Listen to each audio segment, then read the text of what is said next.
Esse é o Capsule e nós vamos falar agora sobre uma declaração do Fachin naquela discussão que teve, um podcast da Justiça sobre a Constituição. Você sabe, a Constituição brasileira fez aniversário alguns dias atrás, né? Foi em outubro, 5 de outubro, é isso? Que ela foi promulgada em 1988, né? Uma tristeza essa Constituição, cara, uma merda essa Constituição nossa. E tivemos o azar enorme de promulgarmos uma Constituição no momento em que o comunismo ainda era visto como uma coisa viável no mundo, porque no ano seguinte, em 1989, caiu o Muro de Berlim e ninguém mais leva a sério o comunismo desde então, mas a nossa Constituição tá lá toda comunistada, toda cheia de vermelho, hein? Triste pra caramba. Mas enfim, um ponto importante que o Fachin falou nesse podcast lá do Supremo é que o foro privilegiado deveria ser excepcionalíssimo. E isso é uma coisa muito importante, porque a preliminar do Fux é justamente que o caso do Bolsonaro não deveria estar sendo julgado no STF, né? O Bolsonaro não é mais presidente da República, o foro por prerrogativa de função, ou foro privilegiado, é para quem é o presidente, ou para quem é ministro, ou para quem é deputado. Para quem já não é mais, quem foi, não deveria ser, ou seja, o caso do Bolsonaro, tal como foi o caso do Lula, tem que ser julgado na primeira instância, né? E a primeira instância é a história toda outra, né? Não estou dizendo que tenha juízes na primeira instância que também não sejam fortemente antibolsonaristas. O Bolsonaro poderia pegar um juiz também que é contra Bolsonaro e queria condenar ele muito. Mas a grande vantagem da primeira instância é que depois da primeira instância vem a segunda instância. E aí você pode pegar juízes que não são tão antibolsonaristas assim, e depois você tem ainda a terceira instância, que seria o STJ, e mais uma vez você tem mais uma chance, e aí só na quarta instância que você chega no STF. Enfim, se o Bolsonaro tivesse sido julgado na primeira instância, muito provavelmente, em momento algum, ele estaria preso neste momento, muito menos impedido de disputar a eleição ano que vem, né?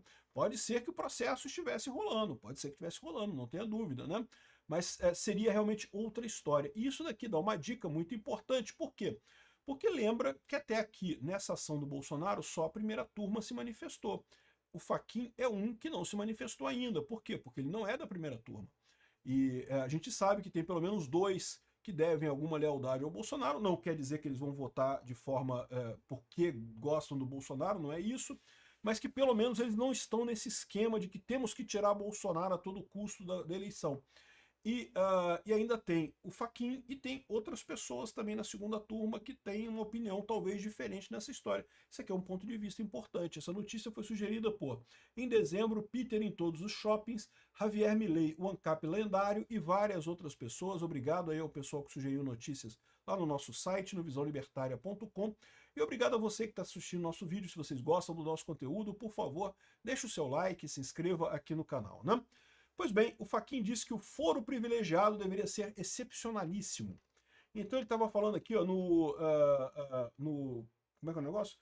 Os podcast Supremo da Semana da TV Justiça. Caramba, bicho, então já temos um podcast da TV Justiça. A Suprema Corte Americana ela é muito rigorosa com isso. Ela opta por não ter nenhuma cobertura jornalística da Suprema Corte, coisa assim, tudo decidido lá atrás. Isso é verdade. O Fachin criticou isso, tá? Ele falou, não porque, olha só, ele criticou aqui a Suprema Corte, dizendo que eu prefiro pecar pelo excesso, porque ele critica o sigilo das decisões da Suprema Corte americana. Mas o fato é o seguinte, o fato das decisões serem tomadas sem uma visão pública acaba tornando os juízes mais técnicos, né? Porque talvez isso seja parte do problema aqui no Brasil. Por que o Gilmar Mendes se tornou um superstar? De dar entrevista para a cada 20 minutos algum jornalista pergunta alguma coisa pro Gilmar Mendes, né? Ou pro Barroso, ou pro Alexandre de Moraes, né? Justamente porque eles viraram superstar, porque tem essa visibilidade toda. E, de novo, não achem que isso é uma falha só deles, não. Tá? É lógico que é uma falha porque eles deveriam resistir a isso. Mas qualquer um de nós seria tentado a falar mais com a imprensa, tá? Você está numa posição em que as pessoas te perguntam coisas e querem saber a sua opinião sobre coisas, isso não deixa de ser uma forma de poder, né? Isso não deixa de ser uma forma de elogio a você. A sua opinião é valorizada, né? E é lógico, a gente sabe que isso é feito porque a imprensa brasileira adora que as opiniões esquerdistas do Gilmar Mendes, né, que o Gilmar Mendes não gosta do Bolsonaro, então a imprensa gosta dele, coisa e tal. Mas a verdade é que é uma tentação que todos nós teríamos, tá? Se a imprensa começasse a fazer um monte de pergunta para você também, por mais que você não quisesse responder e coisa e tal, você seria tentado a responder a pergunta. É uma coisa muito elogiosa, uma coisa que dá muita deferência, né, às pessoas te fazerem perguntas. Mas é exatamente por isso que a Suprema Corte americana optou pelo outro caminho, de não falar nada. Nenhum ministro fala nada, não tem transmissão ao vivo das decisões. Por quê? Porque a ideia é que a Suprema Corte não seja um órgão midiático, não seja alguma coisa que apareça na televisão.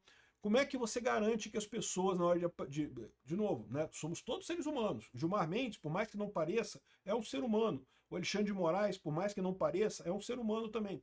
Então, você tem aquela tentação de aparecer nas câmeras, de seguir o ritmo das pessoas que gostam de você, que dizem que gostam de você e coisa e tal.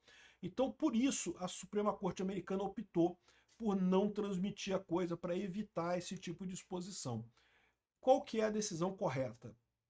Eu acho que é americana. Eu acho que é americana. Mas o Fachin acha que é brasileira. De ter a publicidade, porque aí você tem a publicidade de todos os atos e coisa e tal. Porque, no final das contas, lá na Americana você também tem publicidade, tá? Todos os votos de todos os ministros se tornam públicos. A única diferença é que você não vê o ministro votando na hora, não tem a transmissão ao vivo do julgamento do cara. Não, você vai ler o voto dele, quando for publicada a decisão, vai sair lá o voto com a decisão e coisa e tal. Então, publicidade você tem, né? A informação você tem. Você só não tem o show midiático, que, sinceramente, eu acho que faz mal mesmo para a Suprema Corte Brasileira. A Suprema Corte Brasileira deveria ser técnica. Aliás, toda a Suprema Corte deveria ser técnica, né? Enfim, mas o que me chamou a atenção nesse discurso dele foi justamente essa fase em que ele falou que, olha só, para Fachin, quem interfere na ordem jurídica alheia comete atentado à autodeterminação nacional. Ele está criticando o Trump, porque o Trump teria interferido na justiça brasileira com a coisa. Eu discordo, porque o Trump absolutamente não interferiu em absolutamente nada. Ele botou tarifas no Brasil, as tarifas é prerrogativa do governo botar tarifas, e ele colocou a Lei Magnitsky, porque a Lei Magnitsky também é uma prerrogativa do governo americano. Ela só é válida no território americano, ela não é válida no Brasil. Ela é válida no território americano. A questão é que muitas empresas brasileiras querem fazer negócio com os Estados Unidos. Aí, meu amigo, se você quer fazer negócio com os Estados Unidos, você tem que seguir a regra, né? Então, ele criticou isso daqui, coisa e tal, mas ele falou aqui sobre o problema de que da jurisprudência, né, do chamado foro privilegiado. O foro privilegiado, ou foro por prerrogativa de função, ele deveria ser excepcionalíssimo. Isso é uma coisa que chama atenção. Por quê? Porque esse daqui foi exatamente o caminho do voto do Fux. A preliminar do Fux, ele disse exatamente que o caso do Bolsonaro não deveria ter sido julgado pelo STF. O foro correto para isso seria a primeira instância da justiça brasileira, né? E não sei se tem alguma possibilidade de revisão desse tipo de coisa, porque lembra, o fato de ele ter criticado muito o Trump aqui, isso daqui, meu amigo, faz parte, né? O próprio Fux, quando tomou algumas decisões lá com relação a, por exemplo, a questão do Bolsonaro, da prisão do Bolsonaro domiciliar, ele falou, não, nós somos independentes, que não sei o que lá, mas eu acho que o Trump está certo, realmente o Bolsonaro não tem por que estar preso, né? E é verdade, o pior é isso está correto, né? Ressaltar que o STF é independente, que não é por causa do Trump que estão tomando essa decisão e coisa e tal, bacana, legal, é isso mesmo, mas toma a decisão correta, né? O próprio Fachin sabe que o fórum não é o correto. E isso é uma maneira muito rápida de resolver o problema, porque no momento que se determinar que o fórum não é o correto, tem que ter a maioria dos juízes do STF para determinar isso, mas veja, na primeira turma a gente sabe que não tem só 4 votos ali. Mas pode ser que no resto do STF você consiga a maioria para o outro lado, né? E aí você determinando que o fórum do STF não é o correto, anulação, anula tudo, todo o processo do Bolsonaro, anula tudo, né? Não acho que isso vai acontecer imediatamente, mas o Fachin já está dando a dica de que isso pode acontecer sim, né? Outra coisa que chamou atenção foi o gesto dito histórico do Fachin de chamar defensores públicos para a posse, né? A Defensoria Pública, em tese, né, sempre foi um órgão de segunda classe em relação à promotoria, né, em relação ao PGR. O PGR sempre está nessas cerimônias. O Paulo Boné, o PGR é acusação, né? A Defensoria Pública é quem defende que se você não tiver dinheiro, se você for acusado um dia no Brasil de alguma coisa e não tiver dinheiro para bancar um advogado, você pode recorrer à Defensoria Pública. Da mesma forma, se você tiver algum problema de herança e coisa e tal, e não tiver dinheiro para pagar um advogado, também você pode recorrer à Defensoria Pública. É lógico que se você tiver dinheiro, é melhor você contratar um advogado. O advogado vai cuidar do seu caso com muito mais cuidado. A Defensoria Pública, tipicamente, na maior parte dos lugares do Brasil, tem 300 milhões de processos para cada estagiário. Não é nem advogado, estagiário, né? Então, assim, se você quer uma coisa, se você tem dinheiro para pagar, é melhor você pagar um advogado, mas a Defensoria Pública existe para isso. O fato do Fachin ter chamado a Defensoria Pública é sim significativo. Parabéns para o Fachin. E outra coisa que o pessoal está colocando aqui, ó, ala do STF aposta que a palavra final do Trump vai se sobrepor ao perfil ideológico de Marco Rubio. Porque, né, tá todo mundo vendo que o fato do Trump ter escolhido o Marco Rubio para negociar com Lula botou no cozinho do Alexandre de Moraes, né? Não vai ter acordo porra nenhuma, né?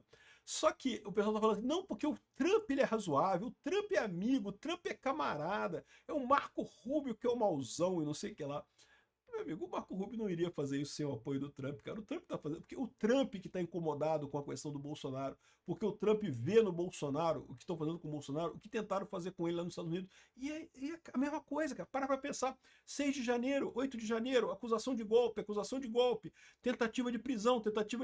No caso do Bolsonaro conseguiram, no caso do Trump não conseguiram. Mas é basicamente a mesma coisa, cara. E aí o Trump se identifica muito com isso. Então essa ideia de que ai não, porque o Trump é amigo nosso, vai acabar com a Magnitsky do Xandão, e porque o Marco Rubio que é o ruinzão, né? Sem contar um outro aspecto, o Marco Rubio, vocês sabem, tem uma chance muito grande de ser o próximo candidato republicano, né? Há uma disputa entre o Vance e o Marco Rubio. Em princípio, deve ser o Vance, tá? Mas o Vance também tá do lado do Trump, não vai querer saber dessa porra, não. Então, eu não sei não, esse pessoal tá fudido aqui no Brasil, não sei se vocês perceberam com isso, né? Aqui, ó. Avaliação de uma ala da corte que a palavra final sobre a retirada das tarifas e sanções das autoridades brasileiras será do governo Trump. Mas é lógico que vai ser do Trump. Só que o Trump quer que tire Bolsonaro, meu amigo. No momento que vocês livrarem o Bolsonaro, que vocês acabarem com essa palhaçada que vocês estão fazendo, aí a história é outra. Enquanto não acabar a palhaçada, acho pouco provável. Esse pessoal está se iludindo de graça. Obrigado por assistir o vídeo até o final.